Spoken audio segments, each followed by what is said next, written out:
গত ১০ নভেম্বর অন্তর্বর্তীকালীন সরকারের নতুন উপদেষ্টা হিসেবে শপথ নেন আকিজ গ্রুপের ব্যবস্থাপনা পরিচালক শেখ বশির উদ্দিন ও চলচ্চিত্র নির্মাতা মোস্তফা সরোয়ার ফারুকী। এরপরই পূর্ববর্তী সময়ে তাদের বিতর্কিত কর্মকাণ্ডকে ঘিরে সমালোচনার ঝড় ওঠে। এ নিয়ে সর্বপ্রথম আবারও ফেসবুকে সরব হন সোশ্যাল মিডিয়া অ্যাক্টিভিস্ট ও রাজনৈতিক বিশ্লেষক পিনাকি ভট্টাচার্য। প্রোফাইল পিকচার লাল করার আহ্বান জানিয়ে তিনি লিখেন, জুলাই শেষ হয় নাই, আসেন আমরা আমাদের প্রোফাইল ফটো আবার লাল করে রাখি। আরেক স্ট্যাটাসে পিনাকি ভট্টাচার্য মন্তব্য করেন, আজকে ১৩৬ জুলাই। এরপরই শুরু হয় প্রোফাইল লাল করার হিড়িক।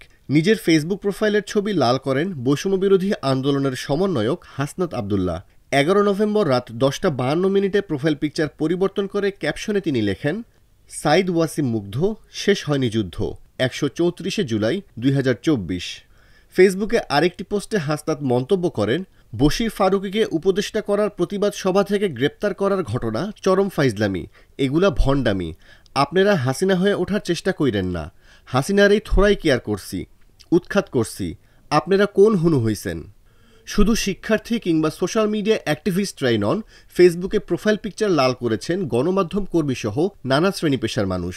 আওয়ামী লীগ সরকারের পতনের আগে গত ৩০ জুলাই কোটা সংস্কার আন্দোলনে নিহতদের স্মরণে দেশে রাষ্ট্রীয় শোক পালন করা হয়। এটিকে প্রহসন মন্তব্য করে সেদিন আন্দোলনকারী ও সাধারণ শিক্ষার্থীদের একটি অংশ নিজেদের প্রোফাইল পিকচার হিসেবে লাল রং বেছে নেন।